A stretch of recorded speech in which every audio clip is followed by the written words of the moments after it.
So yes, our topic today is Neighboring 101. It's a rich topic, but we've intentionally tried to pace this presentation in a way that allows plenty of opportunity for comments and chat and questions from you, because that will really make the presentation even more rich and maybe even more meaningful to you and your interests and situations. So please don't hesitate to jump in and ask questions as we go.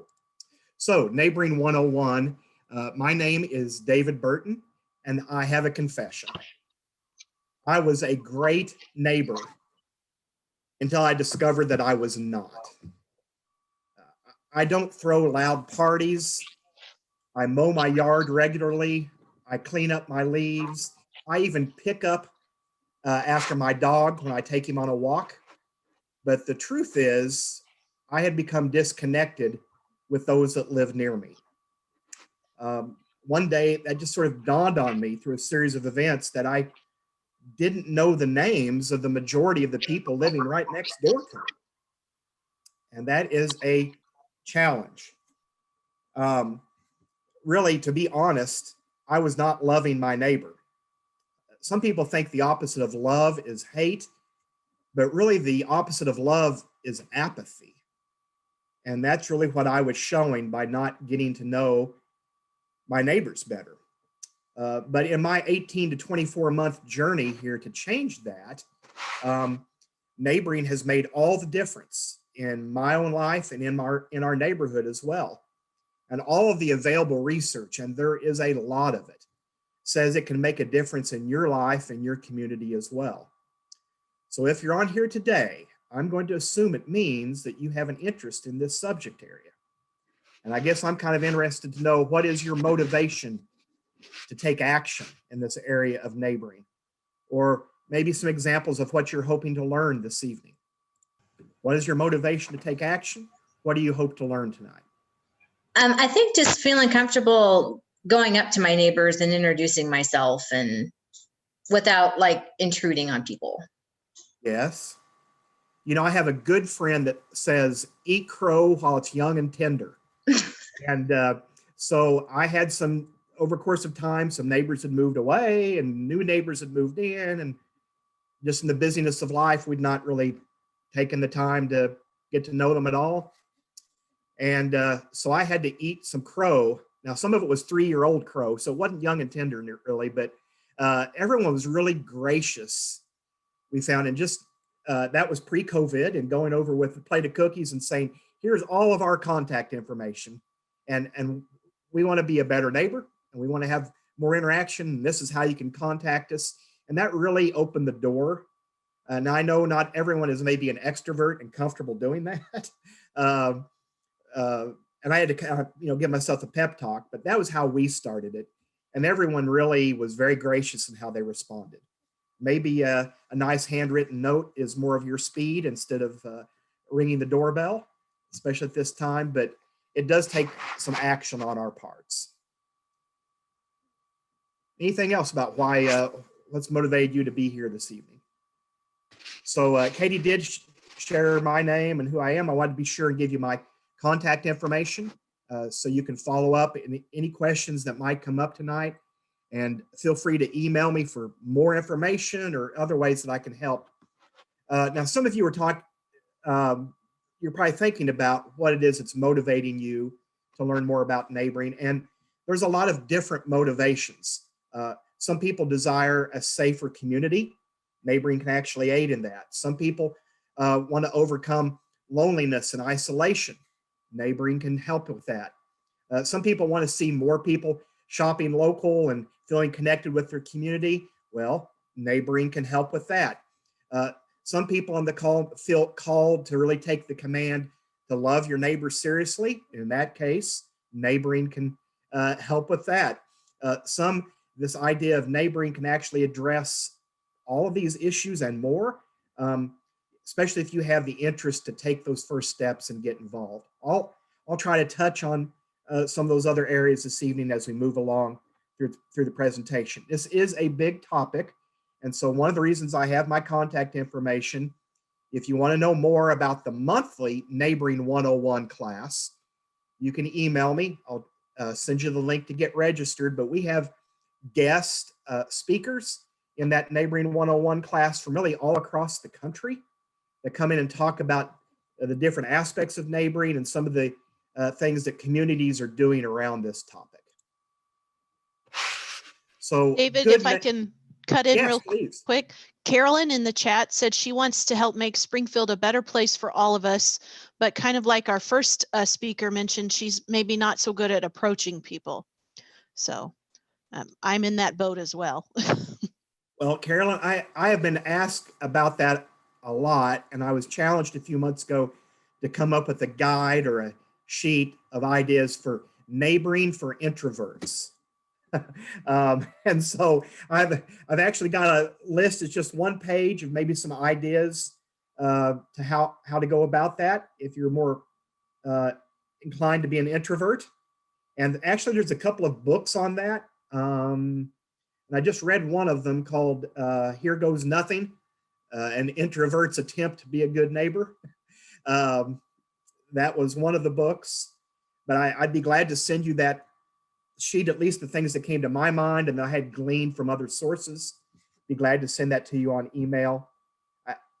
I saw a great video once by Steve Hartman, who does On the Road for CBS, about the power of a handwritten note, and actually how a handwritten note from one neighbor to another spawned a multi-year friendship and things. So especially here in COVID, maybe even a note to a neighbor getting straight to the point. I love the way your yard looks every year. You keep it up so well, or anything like that can kind of break the ice and help further develop those relationships. But yeah, I do have some tips on that topic if you're interested.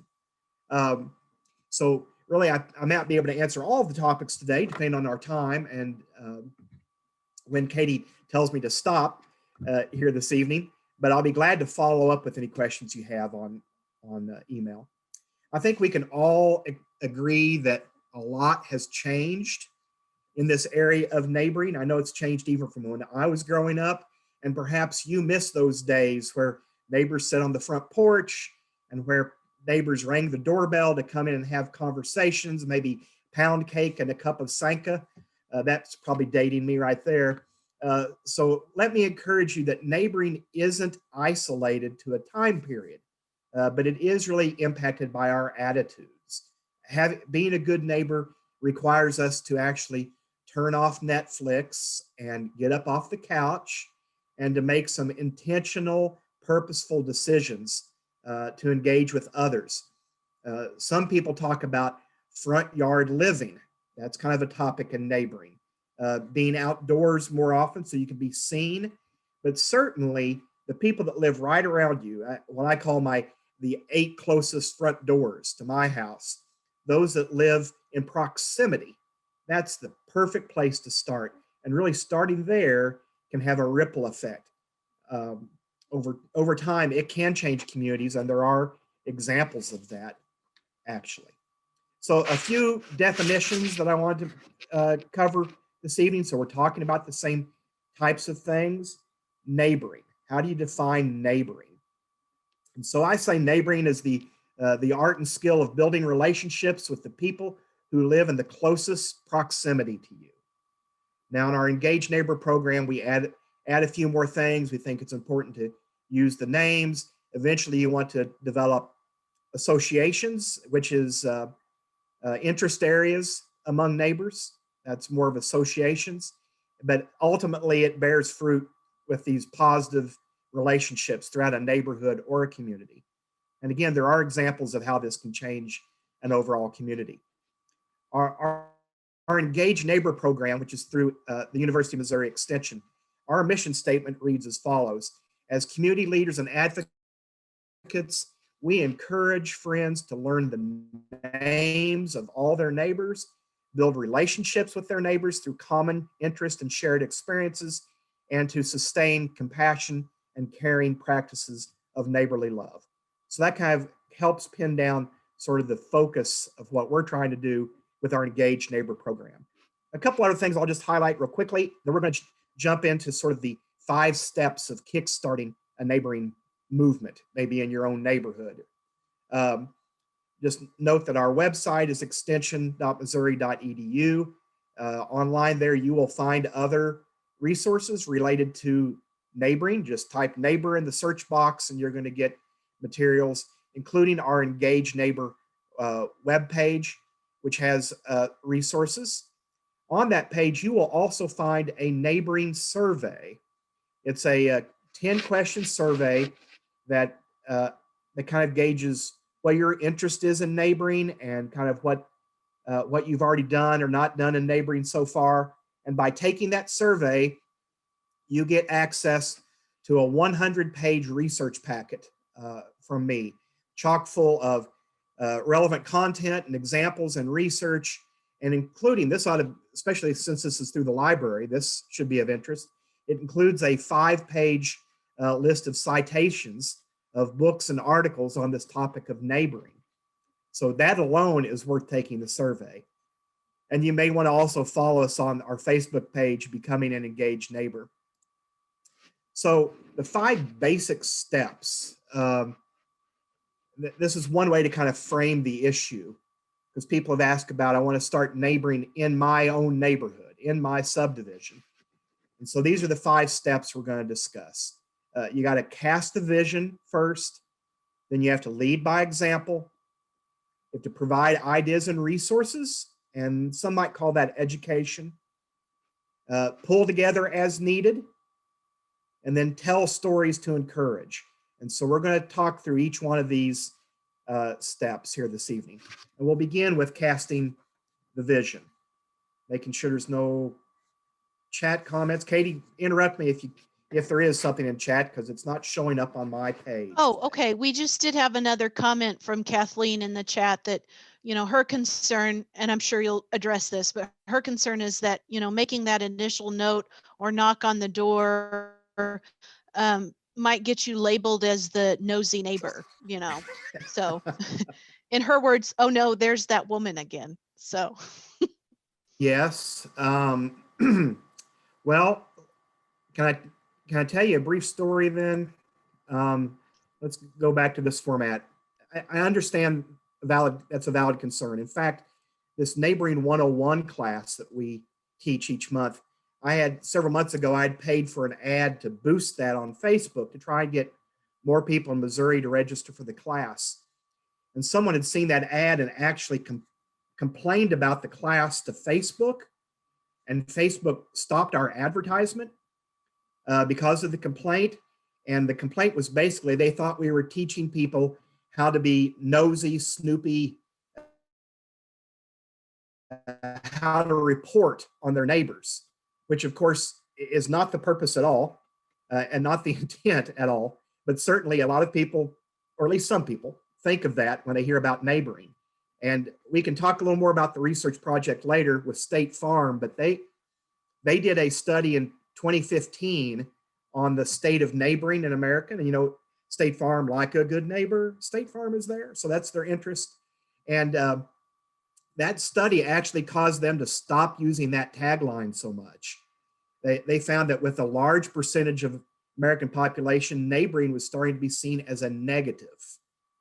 And a lot of people didn't understand what neighboring meant or how to be a neighbor. Perhaps they've never really had anyone that exhibited a positive neighboring relationship. I think that's probably the case. And I think through time and effort, you can overcome that. It is a process. Like I said, it was 18 to 24 month process for me in my neighborhood, just to catch people outdoors, to do more front yard living, to have these conversations and make connections over shared interest. It does not happen with one doorbell ring or one interaction.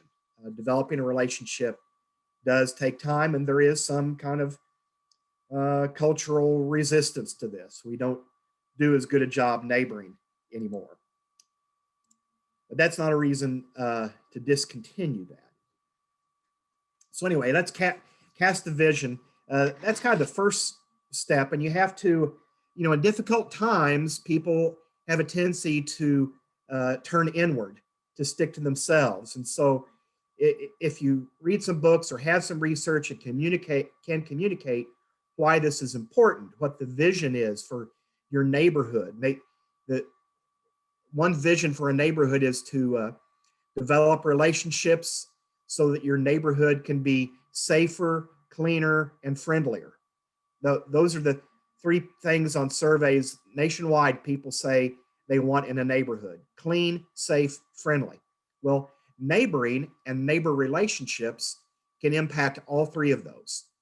So maybe that's the tack you take in explaining why this is important or why it's in the best interest of our neighborhood if we all know each other.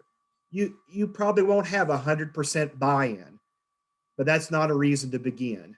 And as things change, those who have stayed out of the process or been standoffish may eventually come into the process. Again, we're out of practice at this as Americans. That the State Farm Research Project in 2015 and Pew Research in 2018, both of those did surveys, and they found that only about 20 to 25% of Americans had any interaction, positive interaction with their neighbors. Now, State Farm allowed people to qualify waving at their neighbor as positive interaction. So, I mean, the bar was set pretty low here in terms of how you define positive interaction. There was later a research study in Colorado where they asked people to name the 8 neighbors around their home and a fact about them. And this was a large sampling. This was over 10,000 people over a period of months and months that participated in this, and less than 3% of participants could do that. So obviously we're out of practice in this area of neighboring. But not knowing your neighbor is really the opposite direction of where you want to go. It leads to apathy, which has its own dire consequences, actually. So when casting a vision about neighboring, I think it's important to communicate that.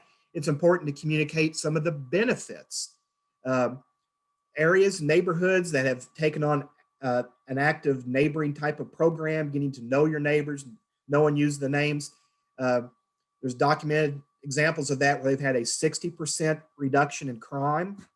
Putman, in his book Bowling Alone, says knowing your neighbor can lead to a 70% drop in crime in an area. So it leads to safer places to live, safer subdivisions.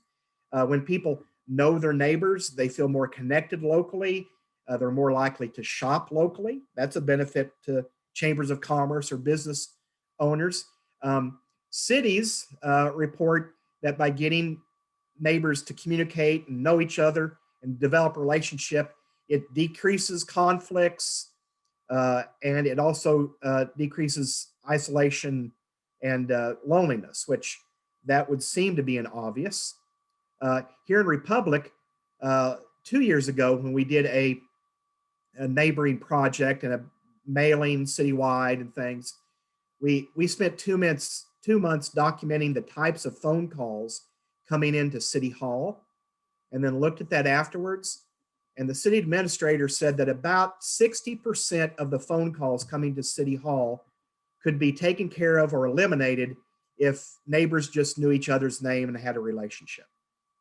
60% of the calls were about an ugly car, grass is too tall, the dog is barking, things that if neighbors had relationships, they could have that conversation.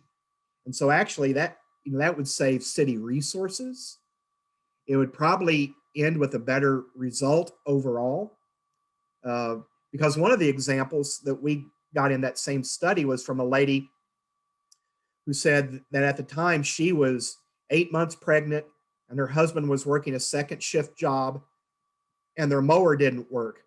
And a neighbor called and reported her to the city for tall grass. So she got ticketed and the city charged her for cutting her yard. Well, and so she was pretty upset at her neighbors. What would have been a better approach to that? How about neighbors that actually knew that she was pregnant and couldn't mow her yard? and someone actually getting their mower and mowing the yard for her. That would have been a better approach and certainly a better outcome. And then some, in our community really take seriously the command of Jesus to love their neighbors, and that is a calling to do that. And so there are a lot of motivations for this, and that's part of explaining the vision and explaining why you're motivated. In terms of isolation and loneliness, there are surveys almost every week coming out after COVID here with people scoring really high levels of loneliness and isolation. One last week with almost 35% of teenagers saying they're lonely or feel isolated. A month ago, one with a group of adults 45 to 50, 40% of them were identifying themselves as lonely or isolated, which is a huge jump from past decades. In some cases, an almost a doubling of that type of response to a survey. And there are actual health benefits to neighboring and social connectedness. Susan Pinker wrote a book called The Village Effect, and it is just chock full of interesting research on the importance of this topic. And she demonstrates in that and some of the research that loneliness is comparable to risk factors of mortality like smoking and alcohol consumption. And that feeling isolated or cut off from people around you actually is a bigger risk factor on your health than inactivity or obesity. So that is a significant impact on your health. And she found in her research that really playing cards once a week or meeting friends once a week for a coffee, that can add as many years to your life as quitting smoking a pack of cigarettes a day. So it has these type of social interactions have that type of impact on our own health, which is remarkable. And so we're really built for this neighboring type of concept. And when you're doing that with people in close proximity to you, that's about as easy as it can get. So that's kind of a glimpse of some of the things you can use in this casting of vision. Explain it. Do any of these questions surprise you, or any of this information surprise you?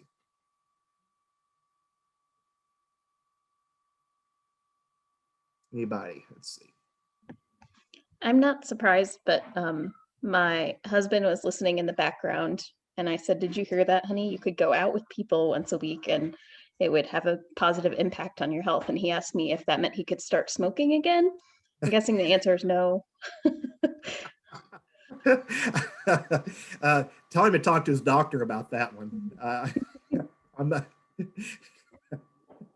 It'd be even better if you didn't. Yeah.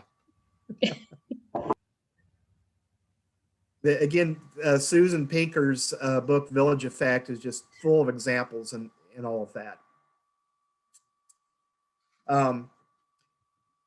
So let's go back here and continue forward. So that, and it does seem that lives are busy, and I've probably said that before myself, but I just keep hoping that surely we're not all too busy to be neighborly. We've just gotten out of practice. So maybe 2021 is a good time to practice that. So this step 2 of implementation is really leading by example. You have to inspire other people to act, and one of those ways is being a good example to your peer group or people that you know in an organization, saying, "Hey, I'm really trying to get to know my neighbors better, and this is the result." You may have tangible stories of what that experience is like, but people want to know that you're in it. You're not just talking about that, you're actually doing it as well. So leading by example is a big part of this.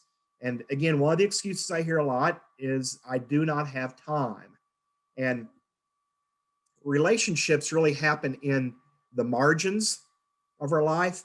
And when we have no margin on our schedule, it's really impossible to welcome others into our lives. And I think there are 3 basic ways to kind of expand your margin in your life. And I want to suggest these because they are relevant to this idea of neighboring. One, when it comes to neighboring, think about alignment instead of addition. So don't try to add more activities to your schedule. Like I'm going to host a block party every week. That would be adding something to your schedule. So instead of addition, think alignment. Try to align your daily rhythms with the rhythms of life of the people that live around you. This can happen by maybe more front yard living. It can happen by walking in your neighborhood, for example.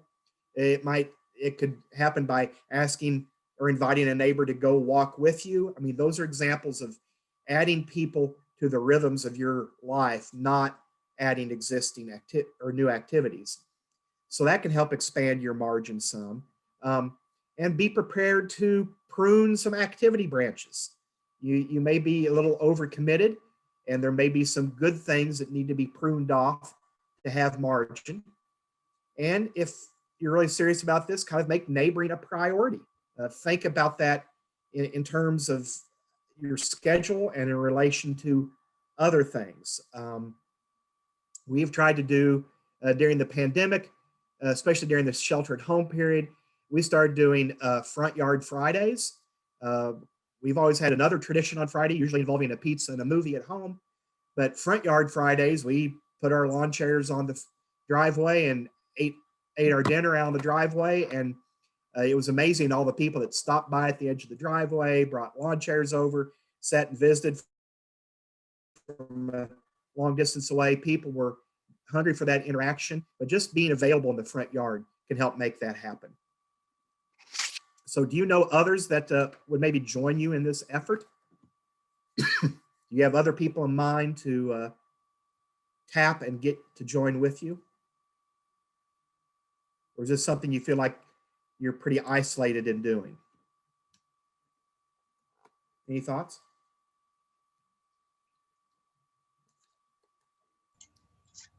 That was a really good idea with the front yard Friday. That's genius. You could probably even do something with your backyard too. I mean, our backyard butts up to some houses, and just being able to interact, and with the weather getting nicer, that'll become a little bit easier. Yes. To do, it won't be so cold outside and that. So that's a great idea. We love this sort of play on words. So we've done donuts on the driveway. Here's a hint. Not as many people apparently like to eat donuts now. So we over ordered on donuts. So just a word to the wise. Donuts on the driveway. My sister-in-law has done pancakes on the porch before. We did goodies in the garage, front yard Fridays, just, kind of a little catchy name that makes it fun to talk about. Let's continue on. I'll give you a way to get a few more examples, actually. David, okay, so yes. Do you, when you have front yard Fridays, do you like send little notes to people's mailboxes, or do you just tell the neighbors, or you just go out there and assume that they'll come by? That is a great question, Kathleen. At first, we assumed that people would just kind of see us out there, because we first started that during the shelter at home, and a lot more people were out walking and doing things to get out of the house. And so in the process of being seen, people stopped, and that really helped me fill out my contact sheet, which we're going to talk about later. And so ultimately I've ended up with cell phone numbers for everybody. And so now when we do that, I send everybody a text and say, hey, we're going to be on the front yard tonight if you guys want to come over and visit, and communicate that way. And I've really concentrated on it's kind of expand out to immediate 12 homes, but I've really tried to focus on proximity in that way, because we're trying to develop relationships, right? We are talking about it in our neighborhood. One of my other neighbors about starting something here this summer. We're thinking of calling it Block Talk. Maybe doing that once a month for everybody in the neighborhood, and somebody nothing fancy, no big meal or anything like that, keeping it very, very, very simple.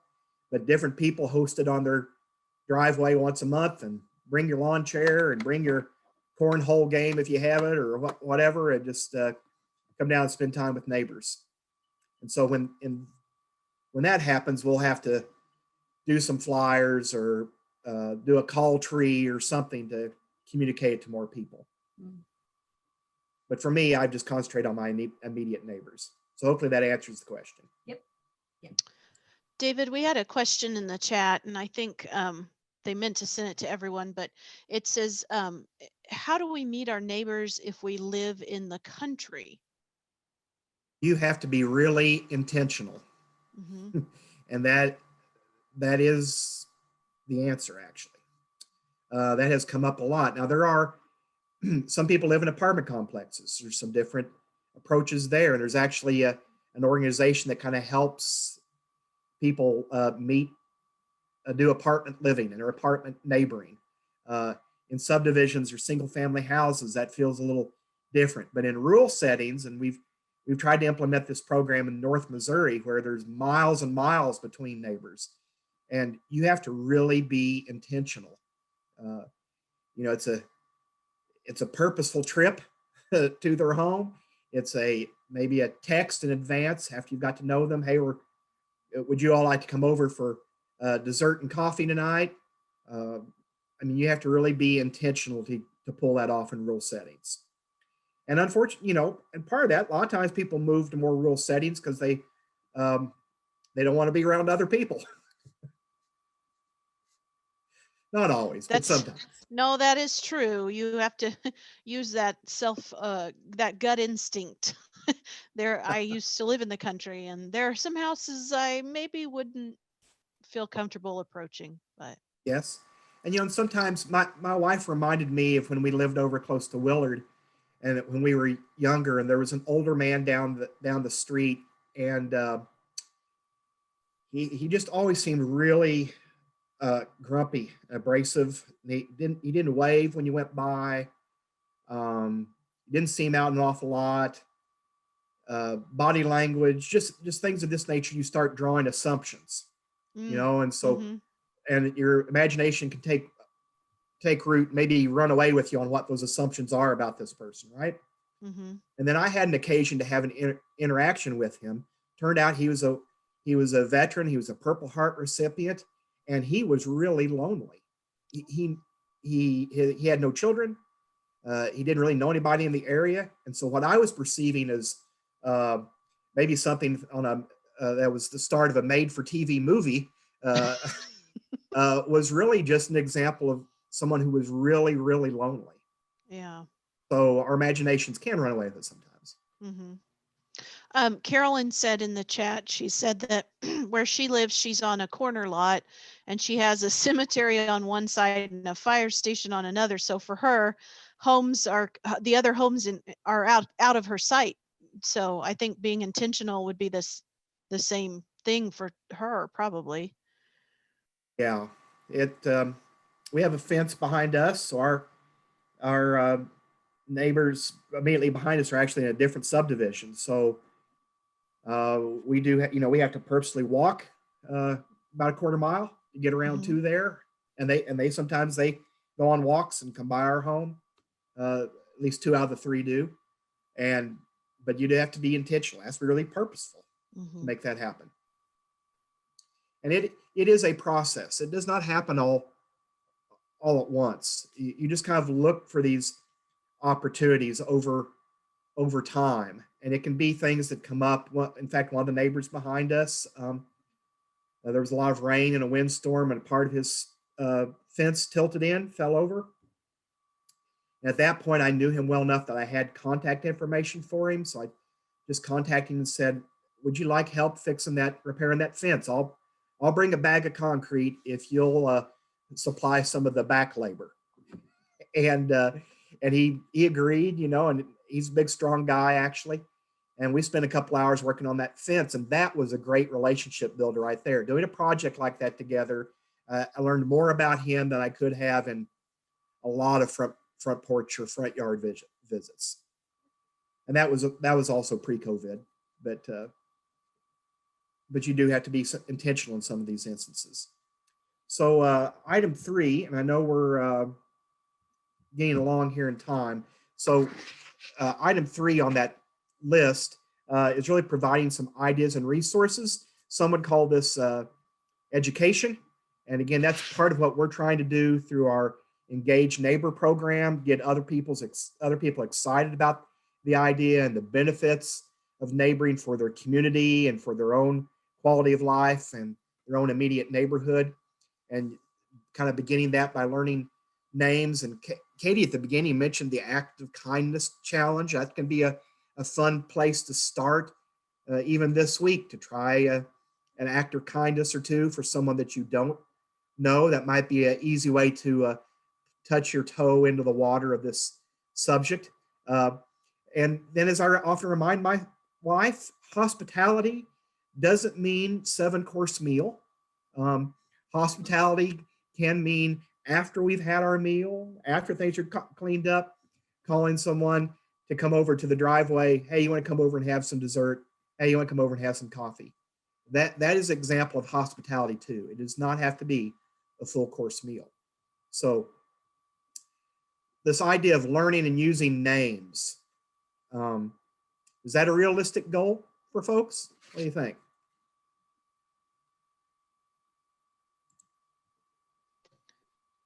I mean, for me, that's the most basic thing I can do, because I'm the introvert that many of us have mentioned, but I feel like that was my first step in this, was at least knowing people's names. So if I saw them in the driveway, or God forbid there was an emergency, I could call them by their name.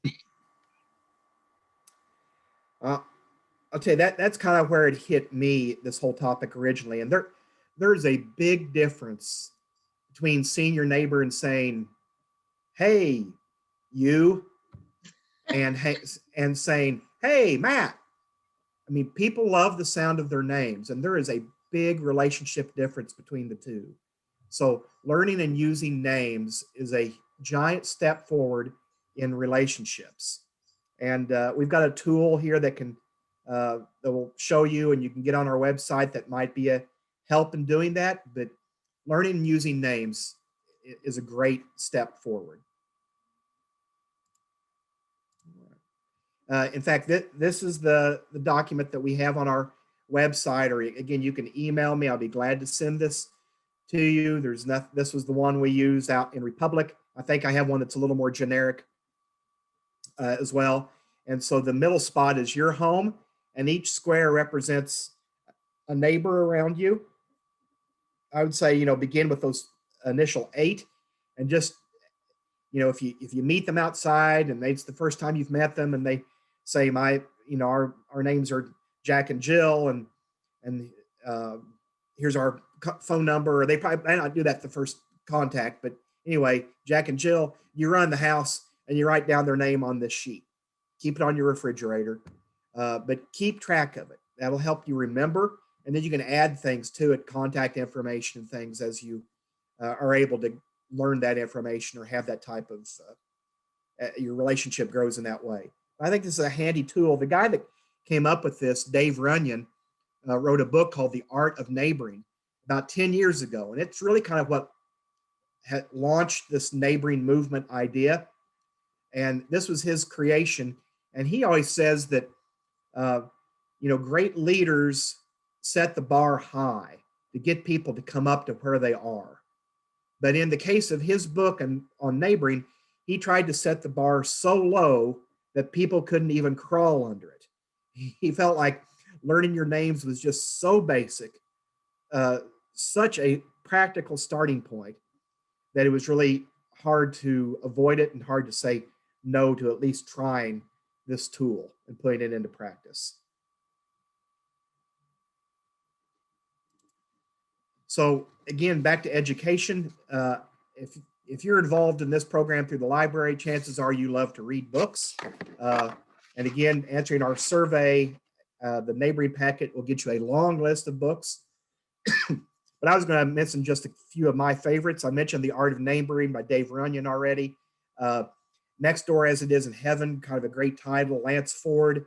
That's an older book as well, but it's a great summary book.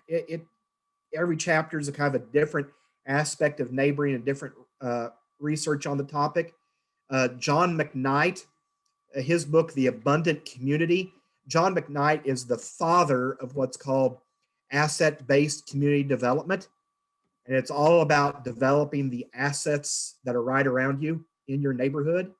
And his book is really a foundational book for this whole concept of neighboring.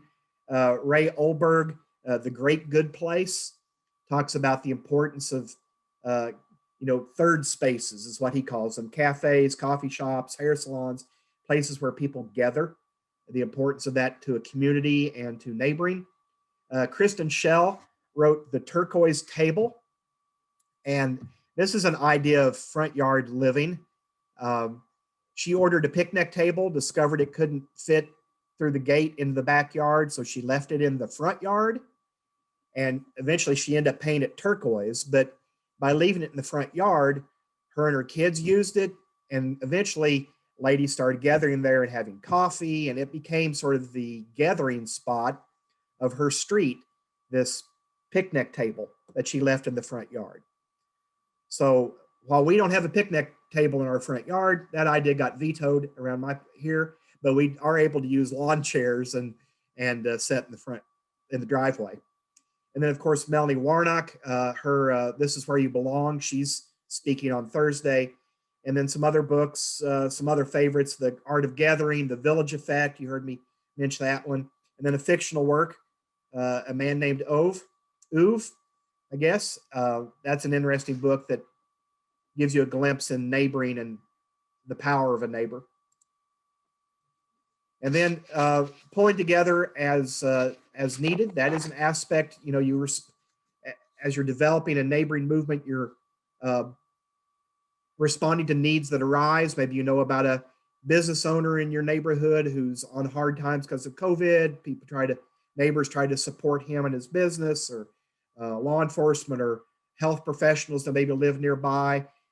You can learn this information through relationship building, and pulling together as needed can really elevate this idea of neighboring and create a culture around this idea of neighboring and association.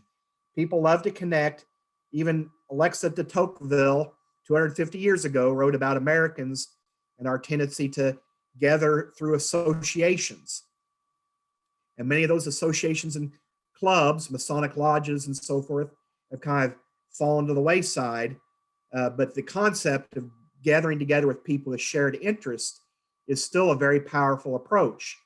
So maybe a neighborhood book club among the people that enjoy reading, or a neighborhood fishing club, or anything that pulls people together around shared interests can be a powerful tool as well.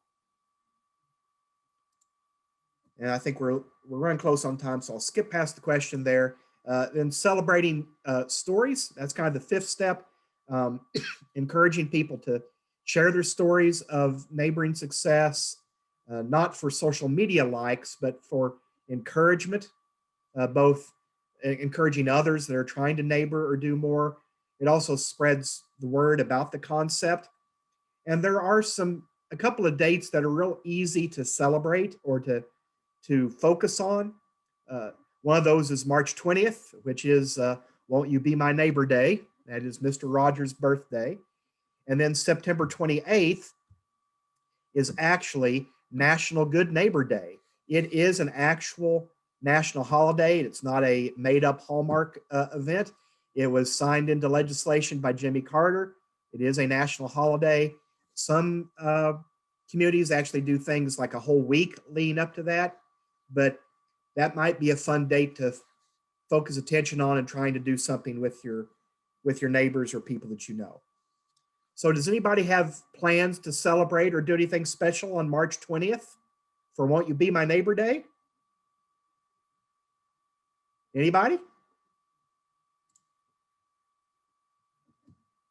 I see head shaking. It looks like no.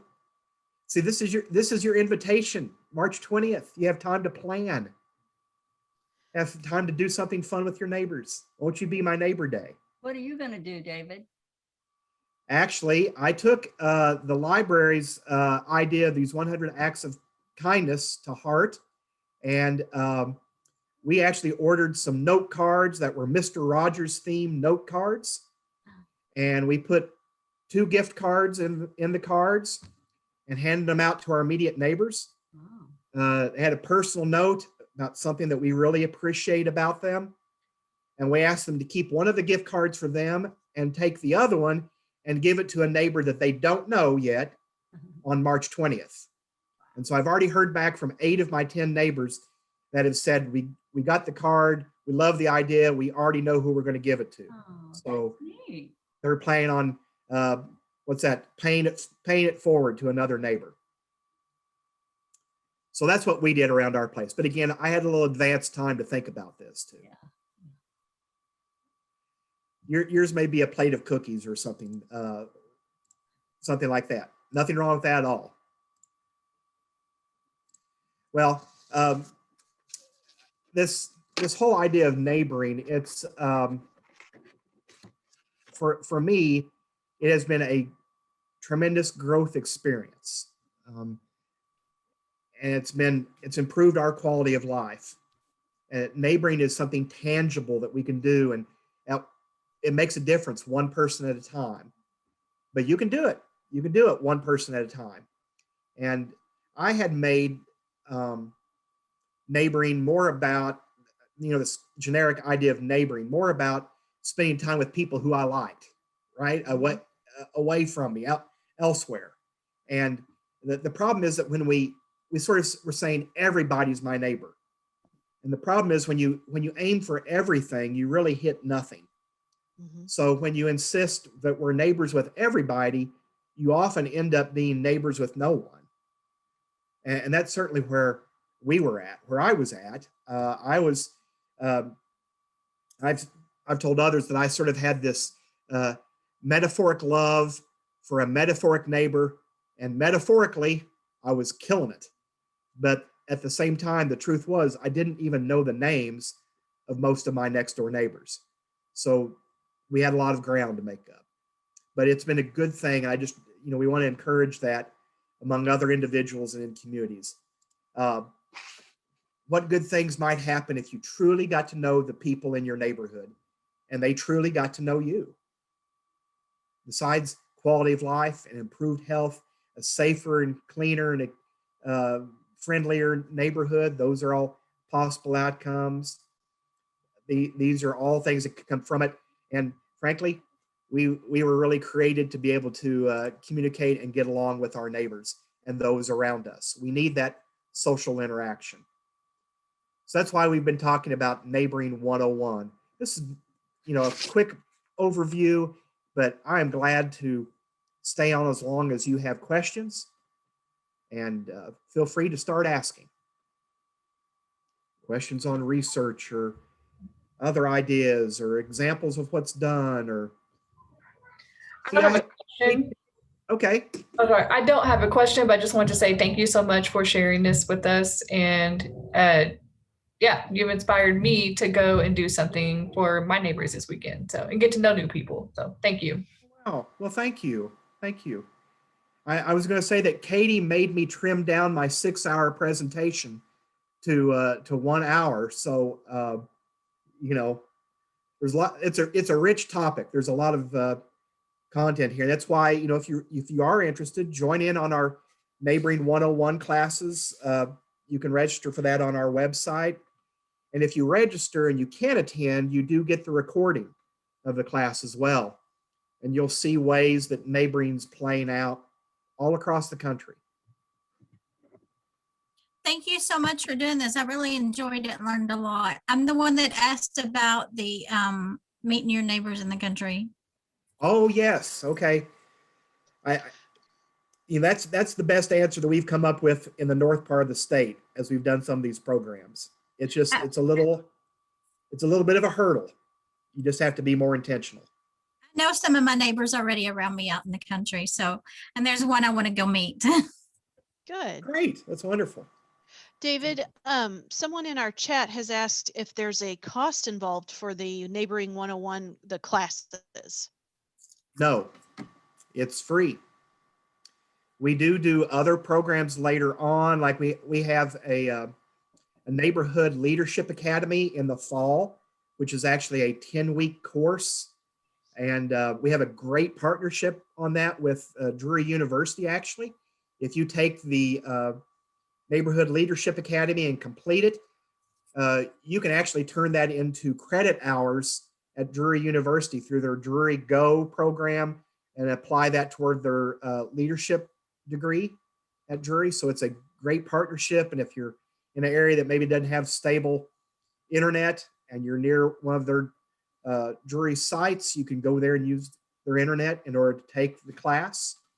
So it's a great partnership, one that I hope opens the door to a lot of people.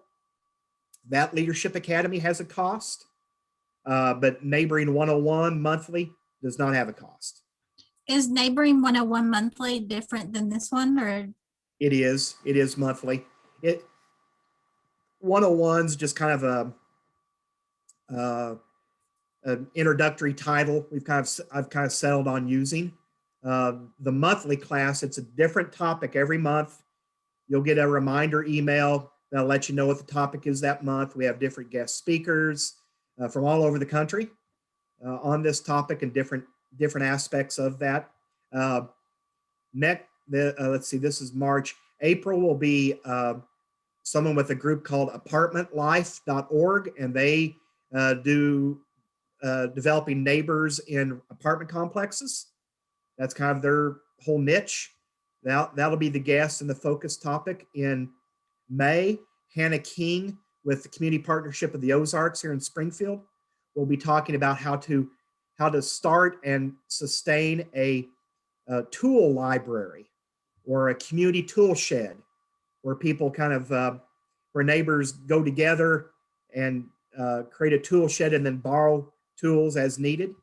There's an example of that in Springfield. So she'll be the guest in May. And then there's other special guests coming up throughout the year. And where I'll do be you honest, find those classes at? they're also done through Zoom. And you can find them at the extension website, extension.missouri.edu. And David, I will also compile some of the books and websites and things we talked about and send that to everyone tomorrow. And I will make sure to link directly to information about David's ongoing 101 classes. So you can find those more quickly and get registered for them if you want. One other thing I'll add about the course title. When I started reading about this and getting interested in it and seeing that it had a tie to my work in community development, I really thought, I think I'll try a Zoom class and see if I can get 10 or 12 people to join me. And I just settled on Neighboring 101 as the introductory title. And somehow by setting up the event on Facebook, word spread and got around. And I really thought I'd have like 10 or 12 people from Greene County in the class. Well, right now we have 370 people registered for that class, and half of them are not even in the state of Missouri. So there is tremendous interest in this idea. And if I'd have seen it going that direction, maybe I would have picked a different title or something, but that's what I started with. So that's what I'm sticking with. David, there's a couple of things in the chat. Somebody said, thank you for the information and great ideas. Christy says, I've attempted to complete the survey, but haven't been able to find it. Do I need to create an account? I'm not sure what survey she's. No account necessary. And I will, don't confuse registering for the class with the survey. I will put the survey link up here. And that might be a help for people, or we can send it out in the information that you're going to send out. We'll Kate. send it out. Yeah. Cause I'm going to send that out tomorrow before lunch, hopefully. So there is it's a Survey Monkey, it's just a survey set up in Survey Monkey. And then once a week I respond to all of the submissions and send them the PDF of the packet.